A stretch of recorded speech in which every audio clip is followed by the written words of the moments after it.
Hello everyone, you are watching Lawrence. North Korea, दोस्तों आप सभी ने सुना होगा नॉर्थ कोरिया के बारे में, काफ़ी चर्चा में भी रहता है।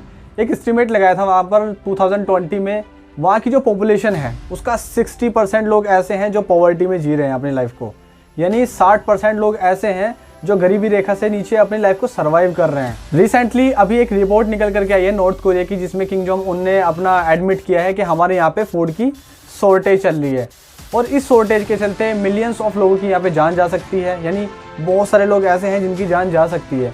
और वैसे तो ये नॉर्थ कोरिया हुआ, चाइना हुआ या इवन रशिया की बात करें तो ये अपनी किसी गलती को एडमिट नहीं करते, पर यहाँ पे इन्होंने एडमिट किया अपनी इस गलती को। वहाँ पे इतने सारे लोग ऐसे हैं जिनके पास खाने को प्रेजेंट में कुछ नहीं है। सिचुएशन बहुत क्रिटिकल हो चुकी है, यानी अगर आपको एक कॉफ़ी का पाउच खरीदना है तो 7000 रुपीज़ पे करना पड़ेगा। अगर आपको बनाना खरीदना है तो 3000 to 4000 रुपीज़ आपको पे करने पड़ेंगे। अगर वहाँ की करेंसी की बात करूँ तो वॉन करेंसी होती है वहाँ की, यानी हमारे इंडिया की currency 1 rupees is equal to 12 won होते हैं। ये हमारे कन्वर्जन है परसेंट का। और इन सब का जो प्रेशर है वो आ चुका है फार्मर के ऊपर, यानी नॉर्थ कोरिया की जो गवर्नमेंट है वो प्रेशर डाली है फार्मर के ऊपर कि यहाँ पे सैरल को उगाया जाए ताकि लोगों तक फिर उसको पहुँचाया जा सके।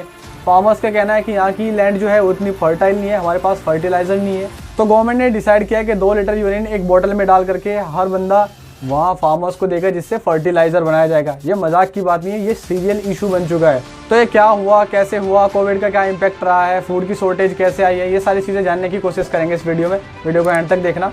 अगर आप इस चैनल पर नए हैं तो चैनल को सब्सक्राइब कर लीजिएगा, वीडियो को लाइक कीजिएगा, जिससे मुझे मोटिवेशन मिलता है। तो चलिए सबसे पहले स्टार्ट कर लेते हैं। इन सारी चीज़ों को जानने के लिए थोड़ा हिस्ट्री को देखना पड़ेगा, यानी सबसे पहले देख लेते हैं इसकी प्रेजेंट पॉपुलेशन। इसकी पॉपुलेशन की बात करूँ तो 26 मिलियन इसकी पॉपुलेशन है। 2006 में यहाँ पे एक एस्टीमेट किया गया था एग्रीकल्चर को लेकर के, जिसमें बताया गया था कि 5.3 मिलियंस ऑफ टन्स ग्रेन इनकी नीड होती है, यानी यहाँ की पॉपुलेशन को इतना ग्रेन चाहिए होता है। लेकिन लैंड उतनी फर्टाइल नहीं है तो उतना तो नहीं हो पाता। 4.5 मिलियंस ऑफ ग्रेन यहाँ पे होता है, यानी अगर आप एस्टीमेट लगा के देखोगे तो 0.8 मिलियन टन्स ऑफ ग्रेन यहाँ पे कम हो जाता है। यानी पहले यहाँ पे एक शॉर्टेज थी, तो इसी सारी कमी को दूर करने के लिए चाइना से, रशिया से, अलग अलग कंट्री से अपना इंपोर्ट करता है। जैसे राइस हुआ, व्हीट हुआ, इन सब चीज़ों को वहाँ से इंपोर्ट करता है। और अगर यहाँ की क्रॉप्स की बात करूँ, यानी नॉर्थ कोरिया में कौन कौन सी क्रॉप होती हैं, जैसे राइस हुआ, व्हीट हुआ, इसी से अलग अलग प्रोडक्ट बनाते हैं जो लोगों तक पहुँचाते हैं। बट अभी इन लोगों के पास में राइस, व्हीट, इन सब चीज़ों की कमी है। अब अगर प्रेजेंट सिचुएशन की बात करूँ तो यहाँ पर जो 4.5 मिलियन टन्स ऑफ ग्रेन जो यहाँ पे उगाया जाता है, उस क्रॉप्स को बर्बाद कर दिया फ्लड ने। यहाँ पे फ्लड आया, पैंडेमिक का दौर था, टाइफून्स आए, जिसकी वजह से वो सारी चीज़ें बर्बाद होकर के रखी गई। बॉर्डर बंद कर रखे हैं कोविड को लेकर के, ताकि हम लोगों के यहाँ पे कोविड ना फैल जाए। कोविड अगर फैल गया तो हमारे यहाँ पे कंट्रोल करना मुश्किल हो जाएगा। नॉर्थ कोरिया का ये भी कहना है कि हाँ भाई हमारे यहाँ पर कोई भी केसेस नहीं आए हैं। और बाहर से फूड को इम्पोर्ट करने का बस यही एक रीज़न रहा है कि जैसे अगर हम बाहर से इम्पोर्ट करेंगे तो बहुत सारा खाना आएगा, ऐसा तो नहीं होगा कि थोड़ा आएगा, बहुत आएगा, उसके साथ लोग भी आएंगे। और जैसे ही वो हमारे यहाँ पे एंटर करेगा तो उसकी वजह से हम लोगों को डर ना हो जाए कि यहाँ पे पैंडेमिक फैल जाए। अगर यहाँ पे कोविड फैल गया तो उसको कंट्रोल करना बहुत मुश्किल हो, क्योंकि इन लोगों के पास में वैक्सीन भी नहीं है, कोई डोजेस वगैरह नहीं है।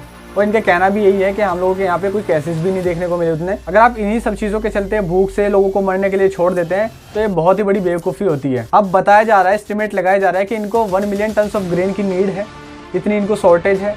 पहले ही 5 में से भी इनको शॉर्टेज थी, अब 1 की और शॉर्टेज हो जाती है। अब सोच सकते हैं कि 1 की जो शॉर्टेज हुई है, इससे 20% पॉपुलेशन ऐसी है जिसके पास खाना नहीं होगा, उनको कुछ खाने को मिलेगा ही नहीं, जिनमें छोटे बच्चे भी होंगे, बूढ़े भी होंगे, जवान भी होंगे, सारे आम लोग होंगे जो बिना किसी बात के मारे जा सकते हैं। मिलियंस ऑफ लोगों की डेथ हो सकती है। अब यहाँ पे क्वेश्चन ये उठता है कि वर्ल्ड की इतनी सारी ऑर्गेनाइजेशंस है तो वो उनको हेल्प क्यों नहीं कर रही है।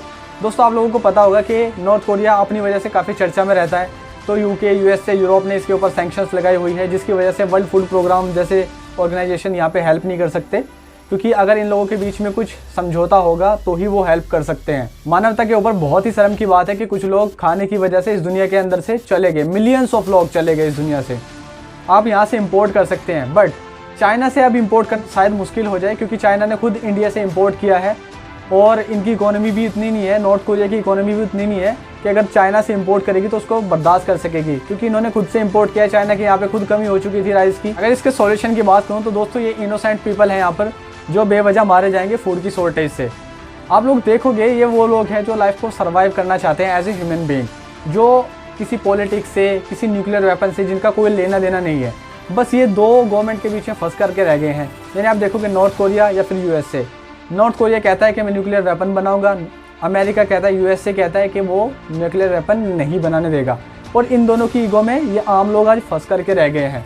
यानी अगर यहाँ पर यूएसए चाहे तो 2 या 3 मंथ के लिए सैंक्शंस को हटा सकता है, जिससे ह्यूमैनिटी के लिए लोगों तक फूड को पहुँचाया जा सके, लोगों की जान बचाई जा सके।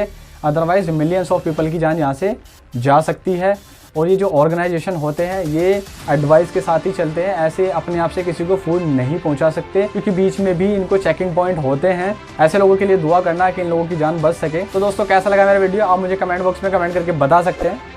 फर्दर वीडियो पाने के लिए आप मेरे चैनल को सपोर्ट करना चाहते हैं तो सपोर्ट कर सकते हैं, जिससे मुझे हेल्प मिलती है और मैं आप लोगों के लिए फ्यूचर में मोटिवेशनल, एजुकेशनल और इन्फॉर्मेटिव वीडियोज़ बना सकूँ। तो चलिए, thank you so much, bye bye.